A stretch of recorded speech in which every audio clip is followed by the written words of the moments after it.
Hey, good day, everybody. Welcome to Facebook Live with Onterdot here on Thursday at noon, like we do every week. Noon on Tuesday, noon on Thursday. We go live. So, this is all about entrepreneurship in action and about the teams that you're going to be putting together for your startup companies. So, when you consider this, you also consider subscribing to our Onterdot YouTube channel. And as you get on live here, ask your questions, make comments, ask your friends to come. I look forward to seeing you all. So join us live, always on Tuesdays and Thursdays at noon. So let's get on with this. So putting a team together for your, quite frankly, a startup company, that's kind of what we've been talking about in this series on entrepreneurship in action. This is a big step for the founder of a company. They're going to make choices already. We haven't even started yet. You're going to make choices of who is going to be on your team to execute the plan you just got through putting together for probably a few months, and all the work you did that went into the launch of this company and the management of all of the activities that have to take place that are all about marketing and sales and development, customer service and support, and on and on and on. Lots of infrastructure stuff to boot. So you're going to make choices, and you got to make good ones. I'll go into my A-player speech here just a minute. These choices have to be real good ones. You're going to gather people around you that complement your skills and abilities. And they're all, guess what? A-plus players. Been there, done that, experienced. And they can join your team. And you're not going to have to tell them a whole lot of what to do about their job because they already know it, because they've done it before. So choose wisely and choose the best. So let's get out into what I'm talking about here. So what are we looking for? The first thing that comes to my mind is experienced people who have been in startup companies before, people who have been in relevant markets, hopefully the one you're in even. So the experience comes from years of being with many different companies, perhaps in many different capacities. Now, depending on what discipline you're going to be looking for, you're going to choose the ones that have the discipline you need for, experience in marketing, experience in sales, experience in customer service, manufacturing, distribution, management of overseas operations, all sorts of different things that these people might have to have in order to execute your business plan. Again, choose the best, but if I were asked, what choices do I need to make? These are the first things that would come out of my mouth, and I hope would come to your mind first as well. Experience and discipline, know-how, people who've been there, done that. And I'm going to say this again. These are not people, I'm going to say it a different way. These are not people that you have to tell what to do. These are people that, quite frankly, are going to inform you about how they're going to do things to help you be successful in the business that you're in. They have so much experience, they don't need a tutorial on how to do marketing or sales or any of the other disciplines because they've done it. They probably have done it more than you. The reason you're asking them to be part of your company is probably because you don't have those skills and you don't have those experiences that they have that are all relevant to your business. Really strong, disciplined, experienced people make very strong teams. You as the founding entrepreneur, let's say, simply need to lead them, and pull them together as a team, basically through mutual trust, trust of one another. That's a whole other topic, another video that we've already done. But look, those are the first two. Some other characteristics in these choices is, well-connected people to boot. People who've been there, done that, probably know a lot of people. If they've been in your market, which you hope, they may have connections in your market to all sorts of other services that you might need. And I'm not going to try to list them again, but they're the usual ones. So what you're looking to do here is take cognizance of what it is you're able to do, your experience and your discipline, and add value through these other people who can do things that you're not quite as experienced at and you don't have the discipline for. The sum total of a team of maybe 3, 4 people for a startup, that once you've got these people together, it's a very powerful group of people with lots and lots of experience. The next thing I'd want to assess when I'm trying to select people is how good a leader are they?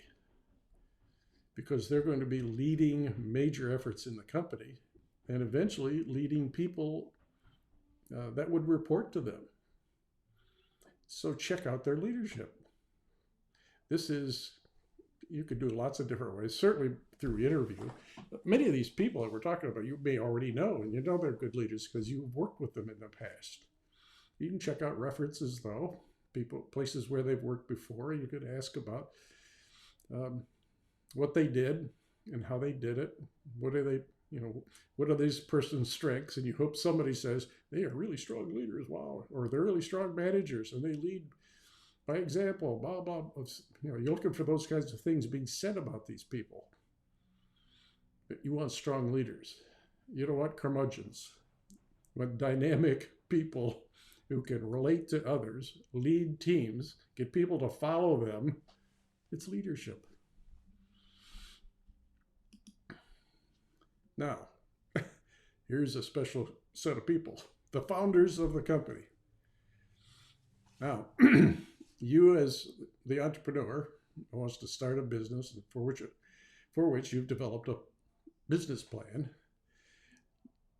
but you've been doing it with others that have been very interested in what you're doing. They've been with you from the beginning. They perhaps are people you've worked with in other companies. Maybe you've founded other companies with these people before, but they're very special. You already know them, and they've been participating. Now you've got a special relationship. You're going to bring them into the company because they want to be in the company, and you're going to have to, how do I say this? You're going to share the stock of the company. Let me just blurt it out there. You're going to figure out who owns how much of the company, person by person. The easy way out, if there's 3 people, it's a third, a third, a third, or a fourth, a fourth, a fourth, if you have 4. Sometimes it's not that easy, though, because the level of contribution of each of the founders has been dramatically different. Maybe a founder is a part-timer. So you get all sorts of combinations and permutations of what's the makeup of the founders, but they're going to become partial owners of the company. And what's also special about this is they're going to be with you for the life of the company, unless for some reason you can buy them out. But whatever you do, they own a piece of the company. Now, depending on the way you put the stock plan together and whether or not these are restricted shares and they vest over 4 years, and I don't want to go into a bunch of legal mumbo jumbo, but there are a lot of considerations here for a founder of a company or co-founders of a company that you got to think through. Once you've decided amongst you as founders what your relationship's going to be, what roles you're going to play, you got to have these conversations, and how we split the company up in terms of its ownership. You might as well get that out of the way at the very beginning so there's no afterthought about it. You decide now, and then you have an attorney help you put the stock plan together and the capitalization table accordingly. Have an attorney help you do that correctly so you don't run into afoul of other issues that could occur down the road if you take further shareholders. You all would be shareholders of the company. So that's founders. Now there are others. Other choices you're going to make that I think I'm mainly referring to people that are not employees of the company, and I've mentioned it in previous videos. There are other people that you're going to be close to that are kind of on your team. They're providing support. I'm thinking of accountants, bookkeepers, and somebody takes care of your taxes, attorneys, intellectual property attorneys as well, marketing professionals that you've done business with, extensively. Whoever these people are, select them carefully as well, because they're going to have to work with your main team that we just got through talking about here. But you should, to some extent, significant extent, I'd say, make them feel like they're part of your company and treat them with respect, include them in celebrations, include them in communications about how the company is doing. Even though they have, a rather low contribution in terms of time spent in working with your company, but consider them. So those are the choices you're going to be making. Now, in the Entradot program, this, putting together a team is part of our creation segment, if you will, a module that we have on creation in our 6 Steps to Success program. This is a big deal, and it is often very sensitive. So there you have it. So you're going to pick the best team. Pick the best team. And you want to be the equal, at least the equal amongst equals, not the superior with a bunch of minions, as I started this video off with. So that's it. With that, I got a few questions here. Let's go to a few of them. So I'm looking down here at the questions as they're coming in here. One of the questions I got is a usual one is, well, can I hire my relatives? That's a tricky one. Or friends, family members. Can mom be in the company? Can my wife be in the company? The answer to this is, if this is a lifestyle business that you're running and you're not going to be taking outside investors, you're going to run this organically. Or maybe take a loan to get it going, but you're not obligated to any other outside party for success of this company other than yourselves. You can go ahead and do that, but keep in mind, if things are not going well, you're the CEO or another top executive of the company, you may have to let a relative go. You may have to fire them. That makes Thanksgiving dinner a little tough sometimes. If you're, though, taking investors where there'll be other shareholders, they will be concerned that you've got a management team made up of family members. Your wife's in the company or your husband's in the company, and your brother is a key role in the company. They're not going to be comfortable with that at all. That, in fact, maybe even ask you to let them go. Do it in an equitable way, but they're not comfortable with family members being part of the company. I can't be more blunt than that. So be careful about it. Another question is, well, should these, in terms of their education, should these be MBAs? I said that was a pretty cute question. There's nothing wrong with an MBA, but look at the first 2 things on the list here. You want experience and discipline. If they have an MBA, that's really great. That means they've got some really specific knowledge about how to do financial things and how to evaluate the financials of the company and how to do marketing programs and all of the courses they took at an MBA program. If it's a particularly good one, they got a lot of exposure to the real world in some MBA programs. That's pretty common. So it's a good thing. I don't think it's required. More important is how good are they coming in terms of their experience and discipline and connections.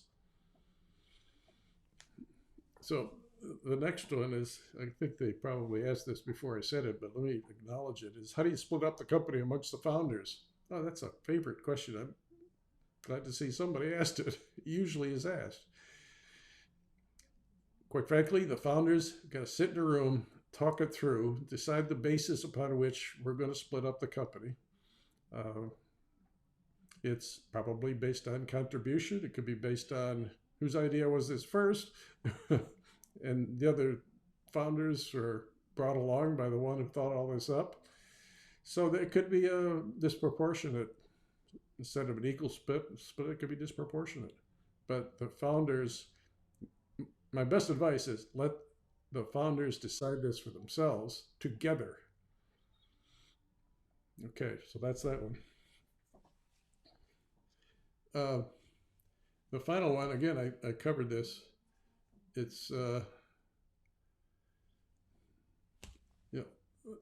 what,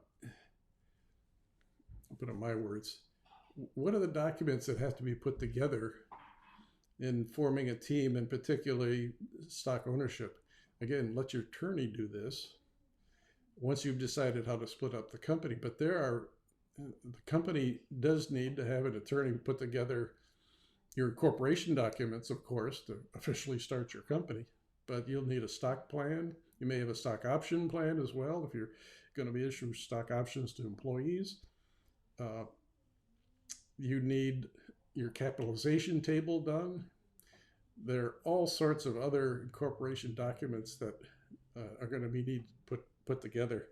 But the ownership one has to do with stock ownership and stock awards for the founders of the company. Those are rock solid documents that hold up in court, quite frankly, if that ever became an argument, who owns what.